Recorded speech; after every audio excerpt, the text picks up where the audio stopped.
Hi everyone, warm welcome to my YouTube channel. Today we will do important questions of Jew of Malta, which is written by Christopher Marlowe. See question number 1. What is the full title of this play? This play का full title है The Famous Tragedy of Rich Jew of Malta. What is the genre of this play? This play का जो genre है वो है Tragedy in blank verse and Revenge play. तो ये एक रिवेंस प्ले है और ब्लैंक वर्स में लिखा गया है। नेक्स्ट क्वेश्चन हम देखते हैं, who is the author of Jew of Malta. तो इसका ऑथर है Christopher Marlowe. When was this play written?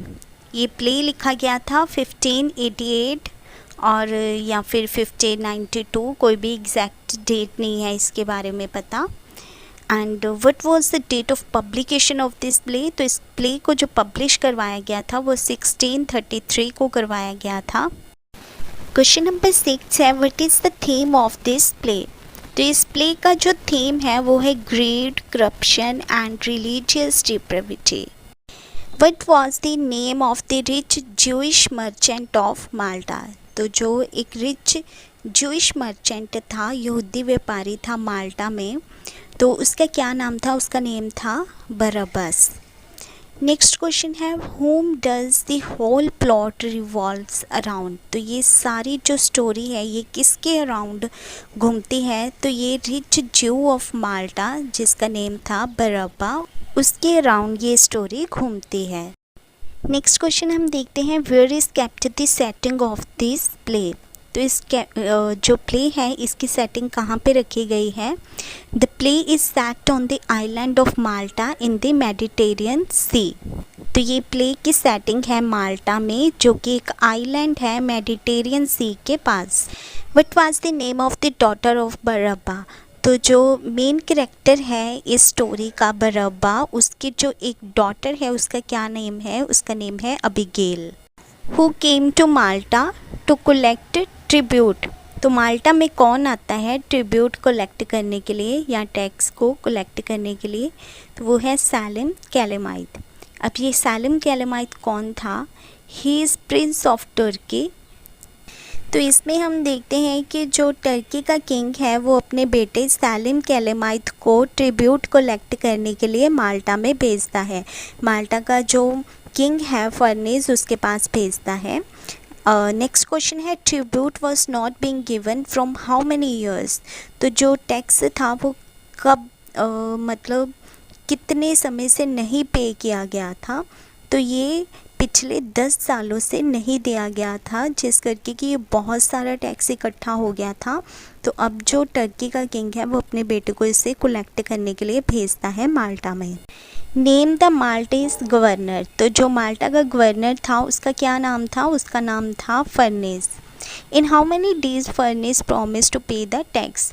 तो जब टर्की का प्रिंस आता है टैक्स कलेक्ट करने के लिए तो फर्नेस उससे कितने दिनों में इस टैक्स को पे करने का वादा करता है? तो जो फर्नेस है वो 1 मंथ का टाइम मांगता है कि 1 मंथ के बीच में मैं तुम्हें सारा जो टैक्स है वो पे कर दूंगा। नेक्स्ट क्वेश्चन है, from home did furnace think of collecting fund? तो अब फर्नेस जो है उसके पास इतना पैसा नहीं होता कि वो टैक्स पे कर सके, तो वो एक प्लान बनाता है। तो वो क्या प्लान बनाता है कि वो किन से सारा फंड जो है वो कलेक्ट करेगा? तो इसका आंसर है, फ्रॉम द ज्यू ऑफ माल्टा ईच ज्यू must give up half of his estate.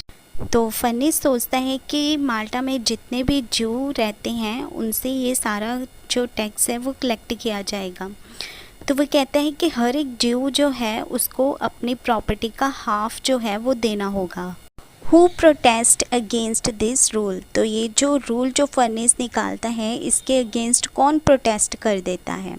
तो जो बरब्बस है, जो एक बहुत ही रिच ज्यू है माल्टा के अंदर, तो वो इस रूल के अगेंस्ट प्रोटेस्ट कर देता है। तो रिस्पॉन्स में क्या होता है कि उसकी जो सारी प्रॉपर्टी है वो ले ली जाती है। तो वैसे तो ये बोला गया था कि सभी ज्यू की हाफ प्रॉपर्टी ली जाएगी, पर जब वो प्रोटेस्ट करता है तो उसकी सारी प्रॉपर्टी ही जब्त कर ली जाती है। तो अब जो बरअब्बस है वो क्या डिसाइड करता है अपनी जो वेल्थ है, प्रॉपर्टी है, उसको वापस लेने के लिए। तो वो अपनी जो डॉटर है उसका यूज़ करता है, अबीगेल का। तो फ्रेंड्स, इन सारे क्वेश्चंस को मैंने इस तरह से फ्रेम किया है कि अगर आपने इस प्ले की स्टोरी नहीं भी पढ़ी तो आपको सारी जो समरी है वो इससे कवर हो जाएगी इन क्वेश्चन से। तो ये जो क्वेश्चंस है जो आपको कहीं और से नहीं मिलेंगे, क्योंकि मैंने इनको डीप स्टडी करके निकाला है।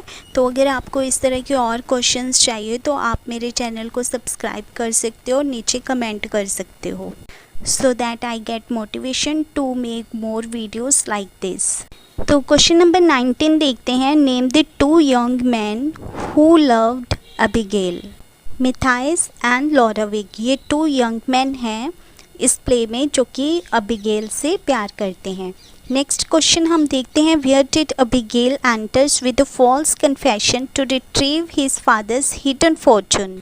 तो जो अबीगेल है वो अपने फादर के हिडन फॉर्चून, उसका जो छुपा हुआ प्रॉपर्टी था, धन था, उसको वापस लेने के लिए क्या करती है। तो जो अबीगेल है वो एक ननरी में एंटर करती है, एक मठ में जो आश्रम होता है वहाँ पे एंटर करती है, जो कि पहले बरअब्बस का ही मेंशन था, जिसको कि अब एक आश्रम बना दिया गया था।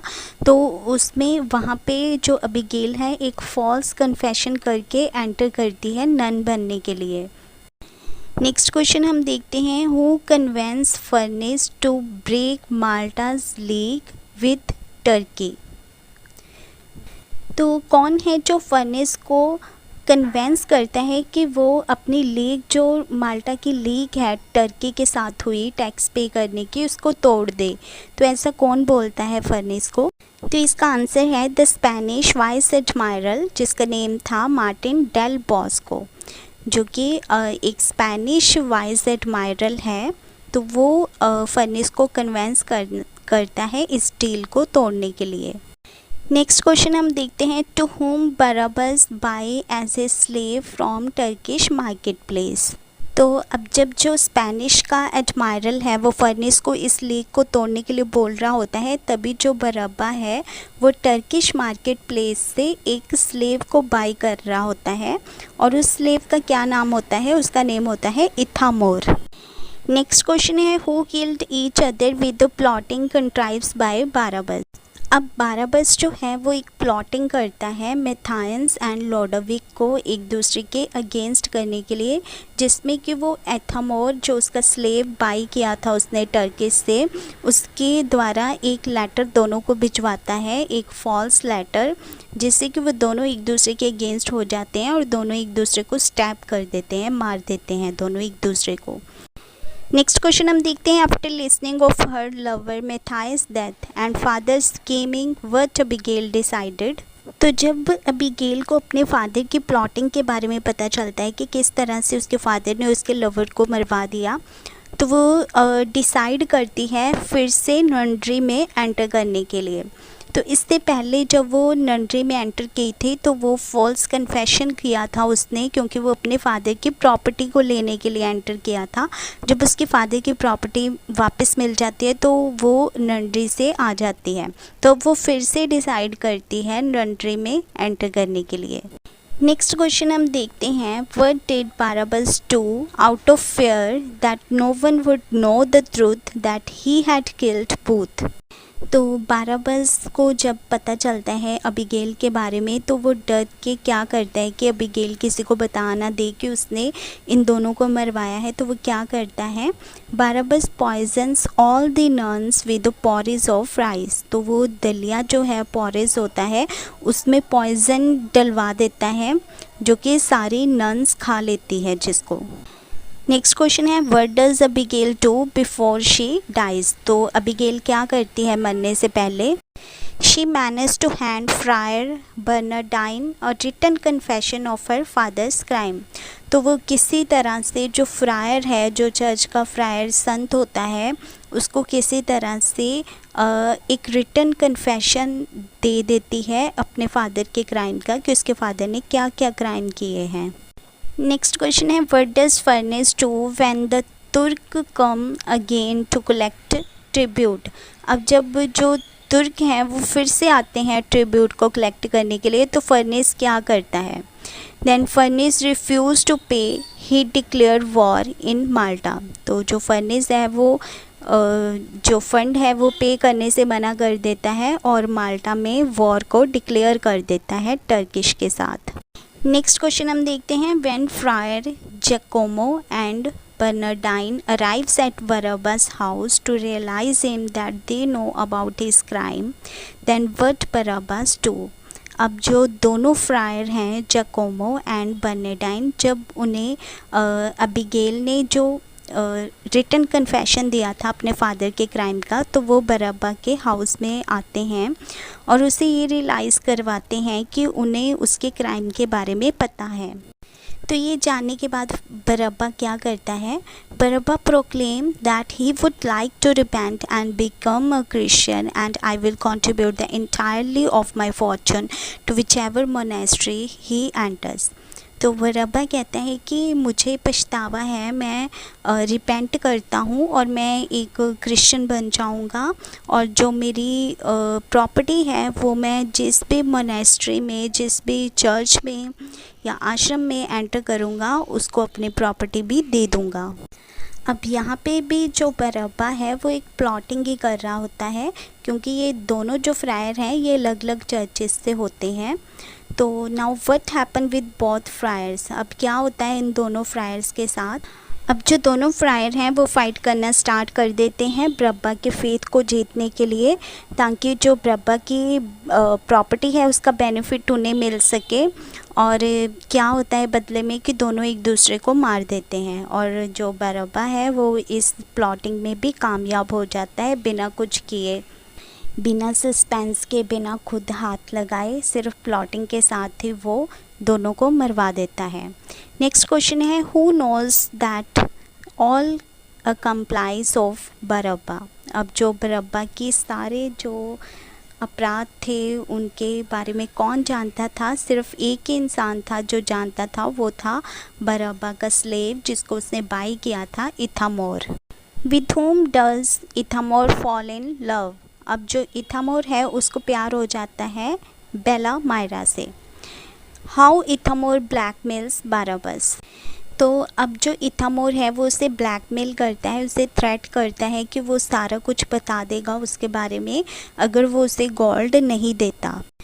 तो what happened in the last scene of fourth act के लास्ट सीन में क्या होता है? तो अब बरब्बा क्या करता है?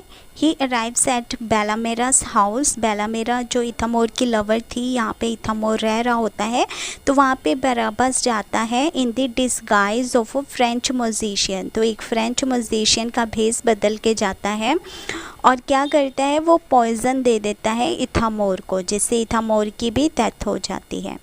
Now at last what happened with बरब्बास।